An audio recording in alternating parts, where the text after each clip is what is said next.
I'm more likely to have the conversation now where I wouldn't before. Like, Right. hey, I don't know how you feel about this, but I feel this way about it. So I think I have a handle on forgiveness now. Do you find yourself forgiving often these days? Like, do you find yourself having to forgive me often? Forgive you? No, I mean, no, forgive my thoughts about a certain thing or your actions. Yes. You sickness of health, riches of broke. Yeah, healthy marriage is dope. Your healthy marriage is dope. Let's work in our dreams, let's heal through our growth. Yeah, healthy marriage is Welcome dope. to the Healthy Marriage is Dope podcast, episode number 20. This is something to be celebrated. Where to insert the what? the sprinkles on the sparkles. Okay, well, everything's different now. I can't even get through the intro. This is episode number 20 of the Healthy Marriage is Dope podcast. We appreciate you guys that have been rocking with us for a long time or a little bit of time. This is a podcast where we talk about all things marriage, our marriage specifically, because that's the only marriage that we have any kind of authority on. And we take you through some of our challenges, some of our triumphs, some things that we quite honestly haven't figured out. And we just start conversations. I think that's what we do best is we have conversations in front of you, hoping that you'll have conversations in your home, in your relationship.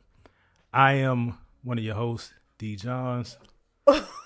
Just be changing our name every week. I'm your other host, Keisha. Like last week, you gave your whole government name. The week before that, I gave my government name. This week, okay. Anyway, hey y'all. That's all you got? That's all I got. Okay, episode 20. We're still trying to figure it out.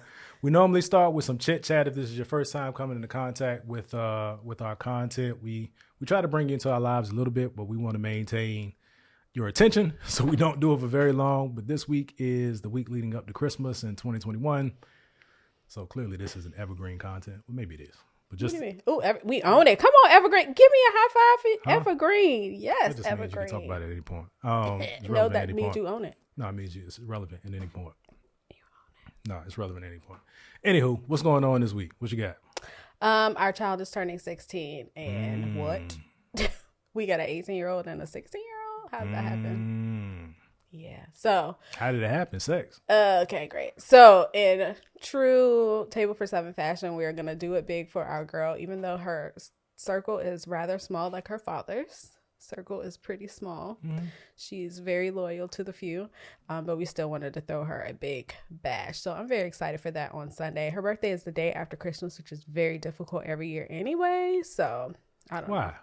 Because Still her birthday? I understand, but people travel and things for Christmas, so not everyone is okay, here. I see what you're saying. Yeah, so Yeah. But she, like you said, she got a small crowd. Right, we're not gonna dim her light. Her birthday is still happening. Are Merry we Christmas actually to you. prepared all the way? Just about. I have to do the food things. Sounds like a no.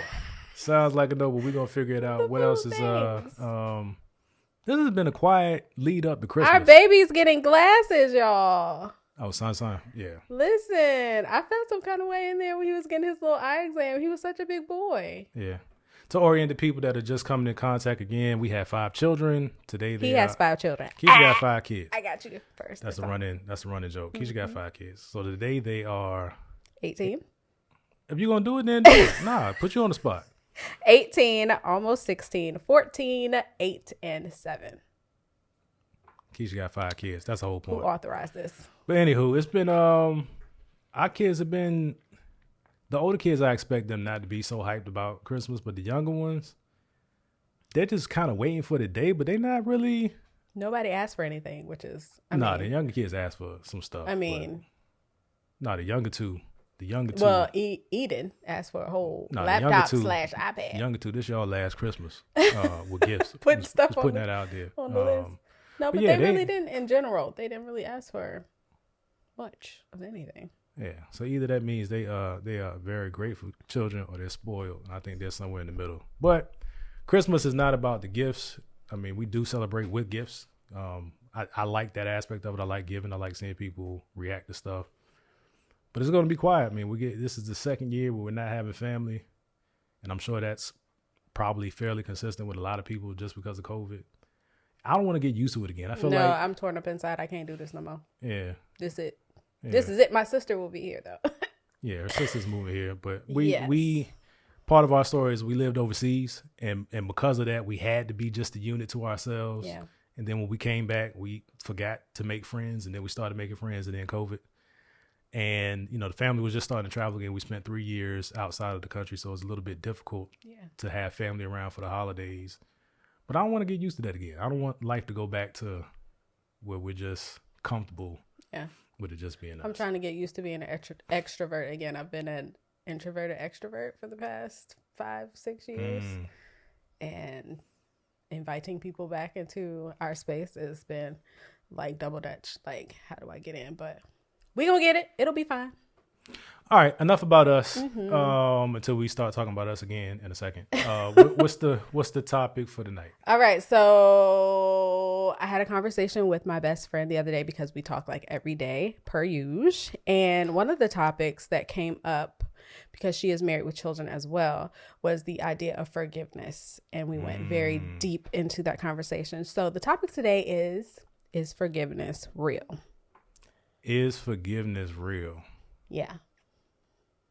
So I don't want to get into the conversation that you had with your best friend, because it's not what we do. We don't expose our No. stuff on No, the we weren't talking about specifics. We were just talking Yeah. about the concept, the idea of asking each other in our own spaces how that process works for. So that's what us. I'm saying. Like, what can you share from that conversation to kind of orient the thoughts that were exchanged and that when that topic came up?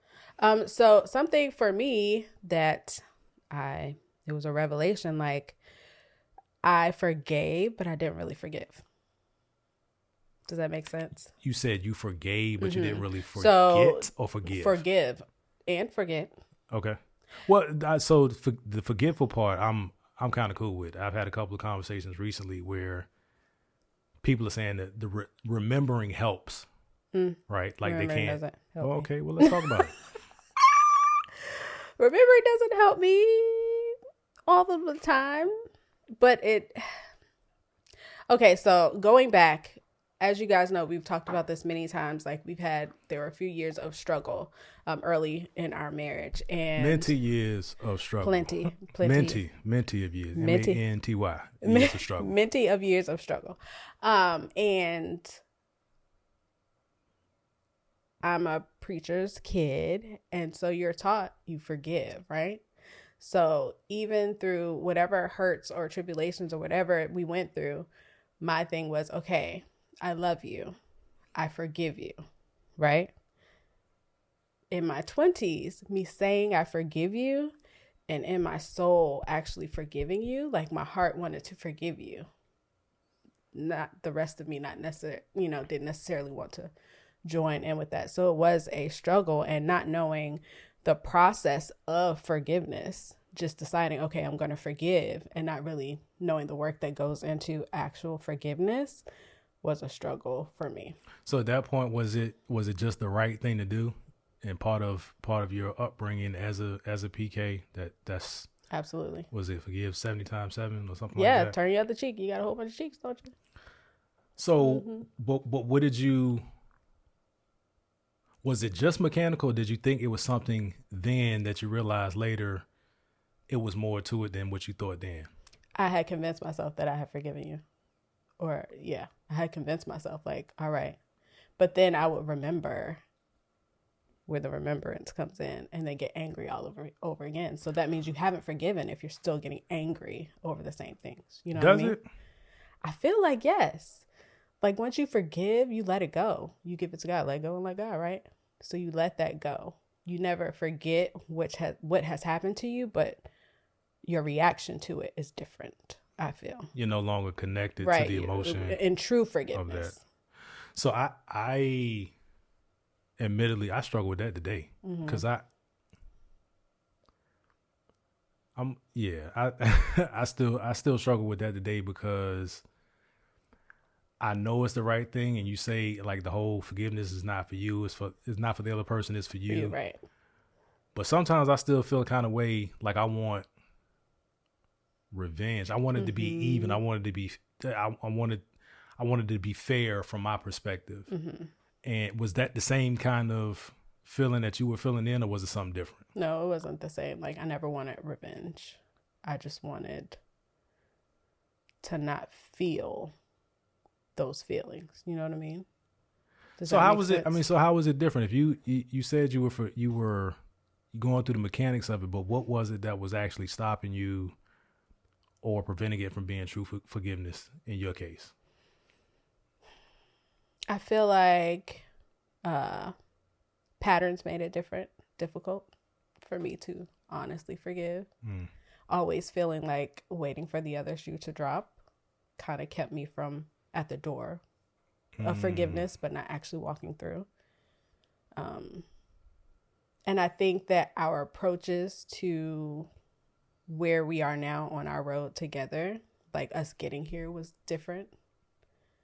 Like, I may have taken the long way around, or you may have taken the long way around. We worked on our stuff separately.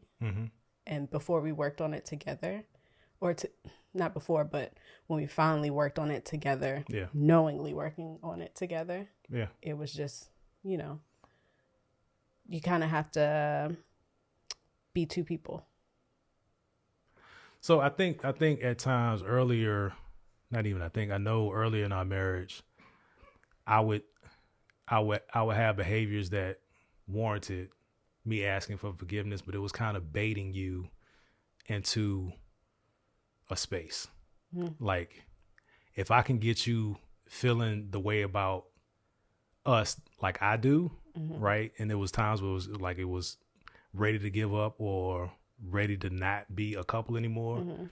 If I could bait you into that space, it would allow me to live with myself for wanting to do that. Like, if it was, I never wanted it to be my fault. Yeah. Right. And that's not a good reason for anything. I don't know what it's a good reason for, but especially in marriage and a committed relationship, acting a certain way for it not to be your fault limits the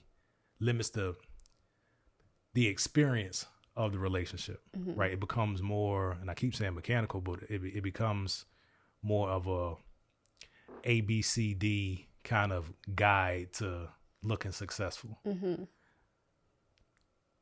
flip side of that is, you were very forgiving. I just want to see your face because you go ahead. Don't get your. I was. Don't get your moment. You were very. The truth is the truth, y'all. Yeah, you were very forgiving, but on the other side of that forgiveness, whether it was true or not, as we're discussing, like whether it was true forgiveness or not, but you forgiving me for my actions, me being on the other side of that was still kind of dicey, because I'm like, man, is she gonna get me back? Oh, is really? she gonna, does she really feel like that? Is it? And do I have to live like this, with this looking over my shoulder, kind of walking on eggshells for the rest of our relationship? And then that still put me in a place where I'm not giving my all to the relationship. So did it bother you that I forgave you? I feel like I remember in a not an argument, because I guess an argument, but it was kind of like, you're not gonna be able to move, like you're not gonna be able to move past this kind of thing. Like, I don't think you were telling me that I wasn't gonna be able to move past it. You were telling yourself that I wasn't gonna be able to move past it. And I'm trying to convince you, like, I made this choice, because I'm a big believer in, you make a choice. You can choose to do anything. But part of my flaw was I was not dealing with me. Like, I've been very open about where I am now, trying to learn more about myself and become more aware. I wasn't that aware then, so something had to be about to happen. Like, it doesn't work that way where one person hurts the other forgives, and that's it. Yeah. Something so it is bothered coming. you that I forgave you. Like, did you want me to do something? No, and it wasn't even necessarily a bother that you forgave me. It's just when you're not that mature at forgiving people and moving on, you always think like something about to happen. So the same way you were talking about patterns, the person that actually had the behavior that needed to be forgiven sometimes falls in that space too. It's like, well, how could you forgive me? Or maybe I projected on you that I thought you had a license, or you thought you had a license to reciprocate at some point, if that makes sense. It does make sense. Did you ever feel like No. I do feel like there's a point where it's like, we had this discussion as well, like, you're young, you can start over kind of thing, right? And I was just like, in my mind, like, why would I need to have to start over? And thinking about that, like, that gave me the thought, okay, I guess I could start over. So I had to make the conscious decision to let go of all other options. There are no other options. So I can't start over. You know what I mean? But what was it like? What was it like being the one that's fighting more It was hard. than the other? It was hard. It was hard. And I had the distraction of the kids as well. So I had something that I was fighting for, even though they tell you never to stay or fight for the kids. It's a natural reaction for a parent to fight for their kids and their future and their life. You know what I mean? Like, you're going to do it. It's going to, whatever it takes. You're going to do whatever it takes for your kids to survive and be successful. So that puts another interesting spin on it. If the change behavior was for the kids, does that really benefit the relationship? it does not. Did you ever feel like that was the... Yeah. I mean, so what was it like? Go back to that place where it was, if you were fighting for the kids and I was fighting for the kids, that still made us roommates. But Absolutely, it did. I think I proceeded on hope, and I proceeded on the love that I still had. Like, I still love you, hoping that we would find that again. It was just hard. It was very hard. I mean, I called out many a times, like, okay, I'm done with this. Like, I don't want to do this anymore. Yet and still, we still fought, or I still fought. I guess we still fought because we remained together. Yeah. We went to the other side of the world together in the midst. So, at what point do you think it flipped for you, where you realized that your intent was the right intent, and that you felt like my intent mirrored that, and it was worth? When we got here to Texas. Wow. In the first house. Wow. What do you feel? How do you feel? I guess that made sense, because I put up a post before that said, what was it, married 2005, learn to communicate 2019, message, don't quit. Yeah, I think we and I've said it before, I've allowed my job to be the distraction. Like, you latched on to the kids as a distraction is the wrong word, but I get what it as right. a It distracted as a focus. me from the right. Yeah, as a focus. I was focusing on my job and success, and the more that yielded a return year over year, I kind of justified it in my head. So even like if you remember, I didn't think Dubai was going to be a good idea. Well, like I was not. You didn't think I would be open to it. True. No, that's true. That's true. Because I had done the away thing before. It's not the same, of course, if y'all were there, but I had some reservations about it, but you figured out a way for it to work. And I think it did help us. But even over there, I felt guilty most of the time because it was all work for me. I was working longer days. I was still traveling. And now this time when I'm traveling internationally, I'm leaving my family in another country on another continent where we had nobody. Right. So I still didn't enjoy it, and I kind of resented like us being there. I didn't know you resented it. Yeah, I was 6 months in. I was like, man, this is... Child, we was the one that didn't have no vehicle. We were stranded at the house all day. Life was expensive over there. I know.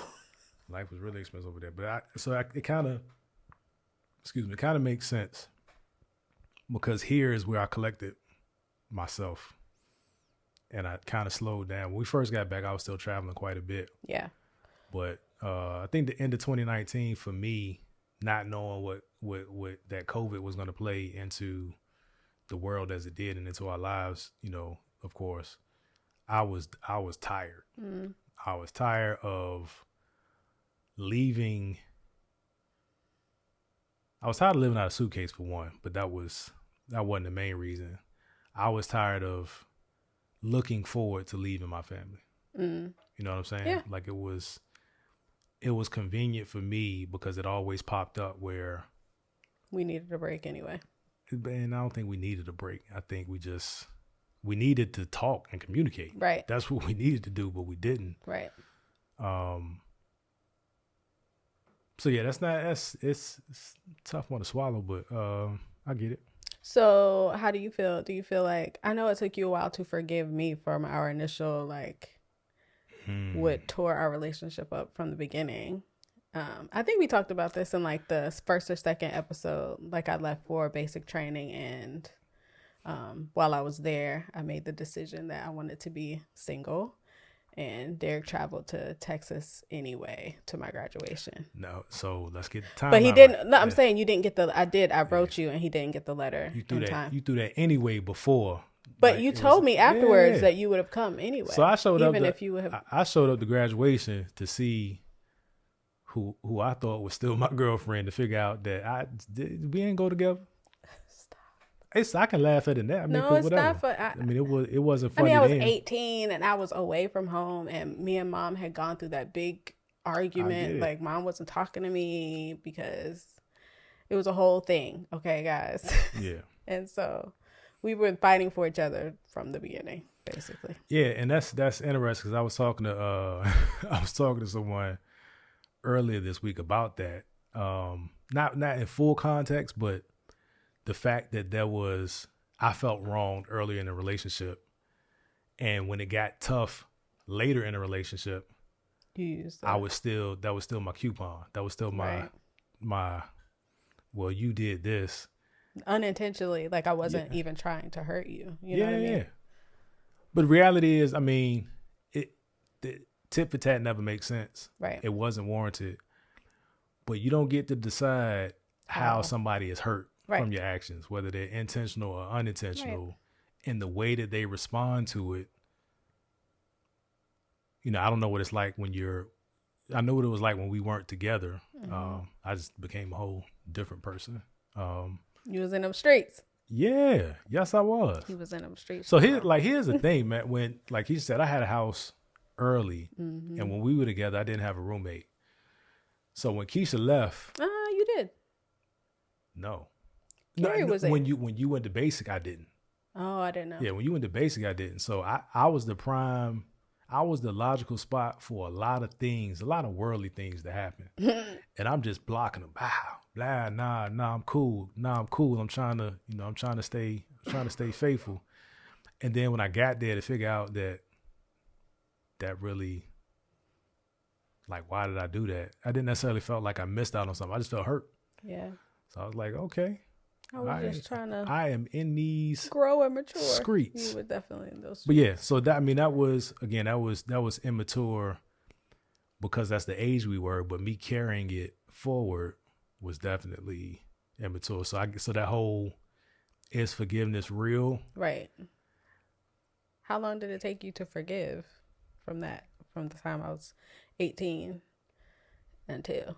Are you still? Haven't forgiven me? We had at least 2 kids. Oh. Probably 3. Oh, and you had not forgiven me. It was still irritating me. So did you feel like you were making me pay for hurting you? I think it's sometimes, yeah. But even then, like I said, it wasn't justified. The commitment was different. We were at different stages of life, and I was choosing to dip back into a hurt place out of convenience that helped me live with myself. Yeah. Okay. Yeah. 3 kids, bro, that was a lot. Yeah, I mean, they came fast. You kept getting pregnant. Listen, I didn't do that by myself. Well, I mean, that could be argued. Ooh, tried it. That could be argued. Don't try it.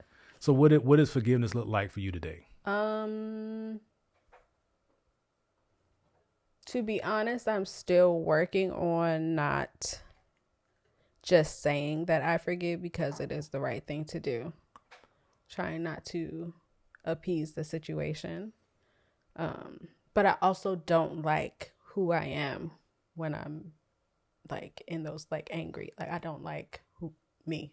Yeah. So it's important for me to forgive and move on. Like I can't hold on to stuff. because it would be terrible.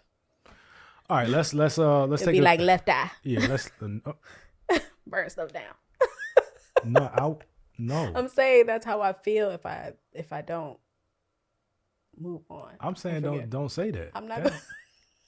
I was about to say we're gonna take a break, but we definitely gonna take a break now to hear from the sponsor. We're gonna come back and wrap this up because I don't know if we don't come back, y'all know that left eye came out of her. God rest her soul.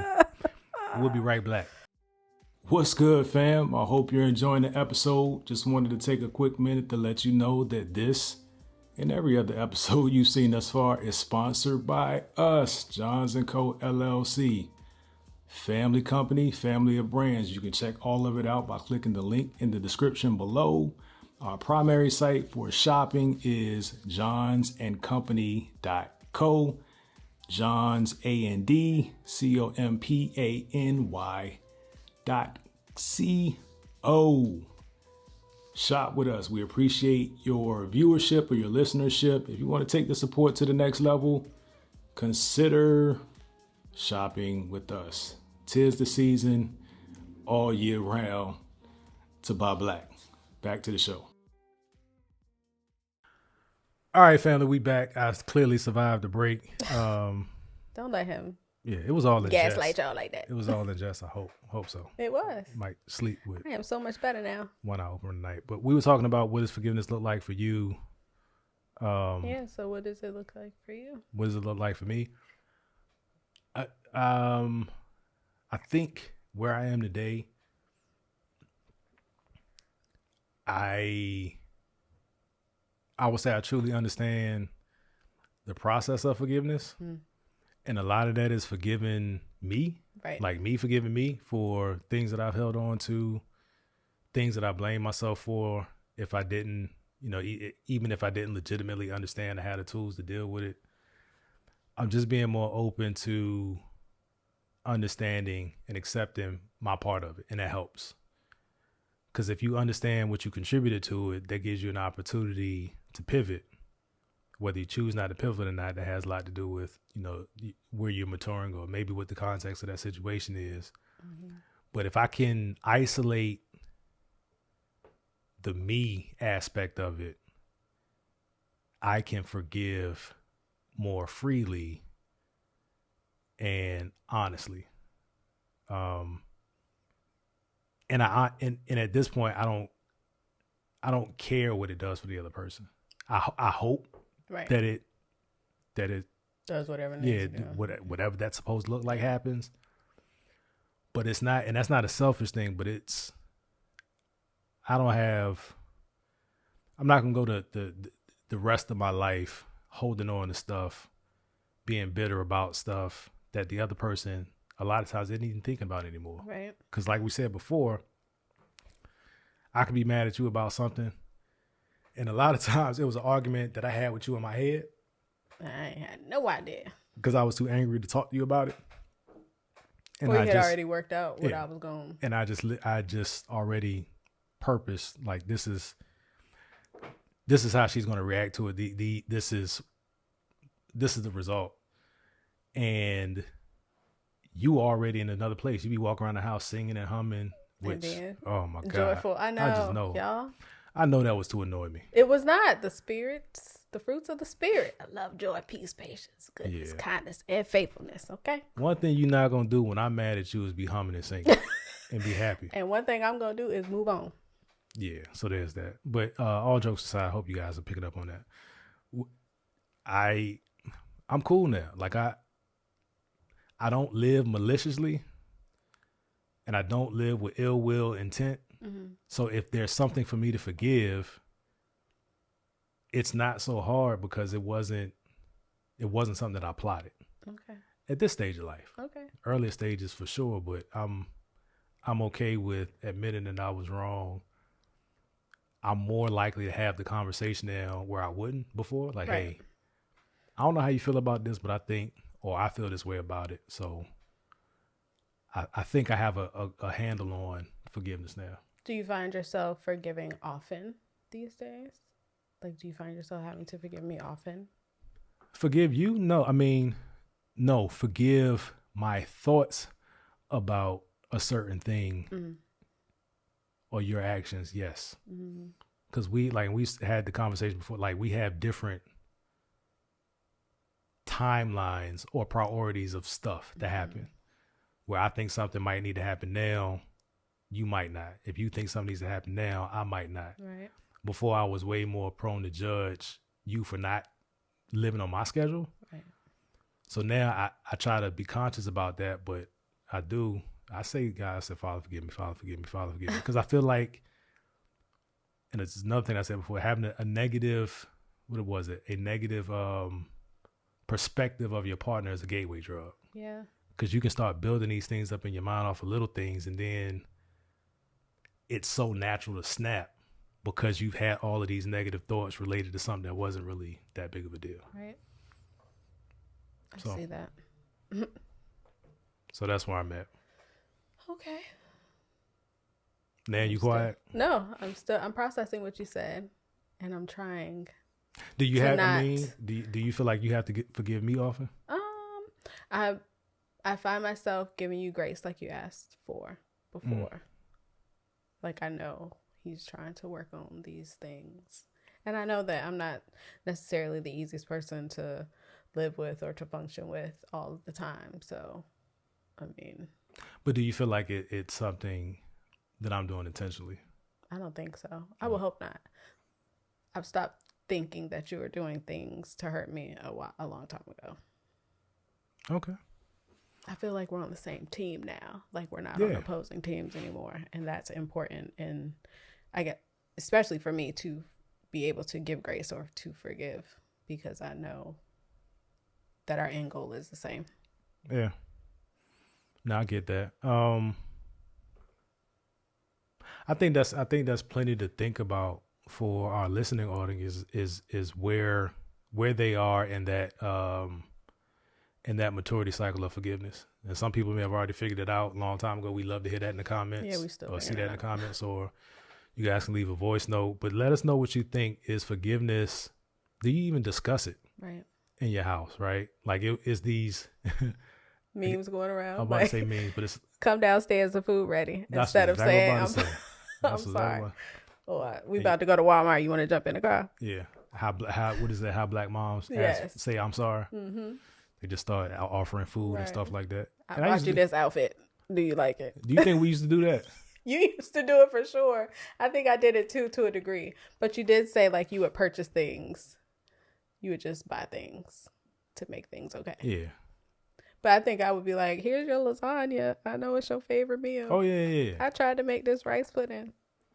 Yeah, we ain't going to have a full conversation, but do you want a smoothie? Right. I'm about to go get one. Smoothie. I'm about to go get one. I don't know. Babe. I don't know if you want a smoothie bowl, because I like them. So I don't know. I just was saying I'm going to get one. That's so real life. But yeah, let us know in the comments how you guys work through forgiveness, or do you? You feel forgiveness is real? Do you feel like it's real? We never answered the question. Do you feel like it's real? Yes, but it has to be intentional. Okay. Yeah. How about you? Yeah, I feel like it's real. I feel like it's hard. Is it real for us? Yeah, it's real for us. Okay. It's real for me. It's real for you. It's the real for me. It's the real for me. That's not how it works. It's the real for you. It's the... Anyhow. You guys. We're trying to be so more. See, oh, you always get right to the end. There it goes. We can't talk. That's one of the inside jokes. That's one of the inside jokes. And if you ever plan to come on this platform, you will not be able to talk at some point. I guarantee it. It is a sickness that goes around as we record. You don't even have to be in the room, because LMFT Nicole Ward, she was virtual and she still slipped up. But anything you want to say as we close it out? We're trying to be more. I was trying to say we're trying to be more mindful of the length of these videos and these audio experiences, and just get right to the point. Yeah. Sometimes it'll be longer because the topics warrant that. Right. So, what else you got? I feel like just to remember that forgiveness is not easy. Forgiveness is necessary for you, and forgiveness doesn't have a timeline. Take whatever time you need to work through whatever issues you need to work through in order to forgive. Like there's no standard for it. If you want to, you can make the choice to move in that direction, but it's not going to happen same day. It's not going to happen overnight. Gotcha. We're going to keep working at it.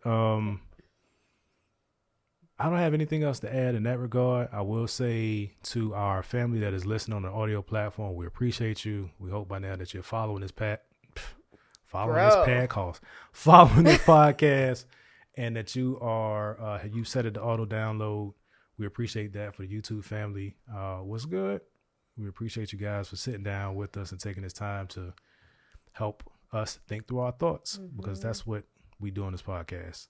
I'm so glad we moved past it and we forgive each other, because I love you. It It's allows you terrible. to love better too. Like, I can love you a little better. Yeah. Ain't a house big enough to live in it with somebody that you haven't forgiven. So, anything else? I was going to say your line, but I'm not going to do it. Go We ahead. appreciate you guys. God bless you. Peace. I'm talking true happiness, like sitting in grass fields watching sunsets. You on my arms, yeah, you by my side.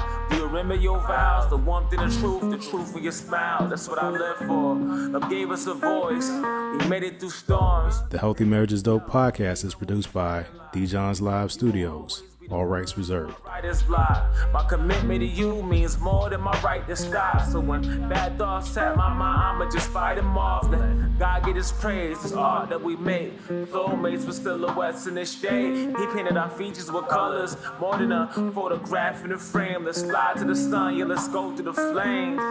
Hey yo, you sickness and health, riches and broke. Yeah, healthy marriage is dope. Let's work in our dreams, let's heal through our growth. Yeah, healthy marriage is dope. Yeah, all that I learned, all that I know, turn the houses to homes. Healthy marriage is dope. I made it a lifestyle. I made it a